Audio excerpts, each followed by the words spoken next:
Yeah. The River Kidz, they are back on the Treasure Coast today after sharing their stories from Capitol Hill yesterday, but their algae fight is certainly far from over. The Now's Alex Hagan snapped this photo right here of a large algae bloom over Lake Okeechobee. It snapped it just this morning, in fact. He explains how these kids' meetings went with lawmakers and really what's next for this group of young activists. It was a long, busy day. Letting them know how we feel about the water issues. Should have never discharged.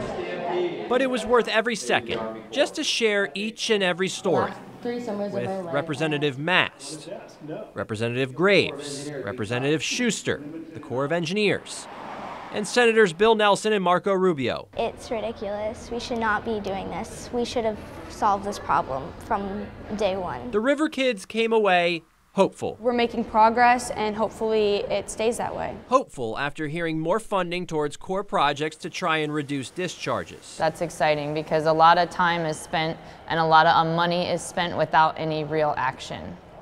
And that's what we need. But hopeful is not enough. Right now, the Corps continues to discharge millions of gallons of Lake Okeechobee water east and west. And this is the water potentially flowing east. Very telling. I don't want to have to grow up in an environment so toxic like that. So all eyes now point towards a meeting in Stewart with the U.S. Army Corps of Engineers tomorrow to discuss a proposed reservoir south of Lake Okeechobee, which aims to reduce discharges.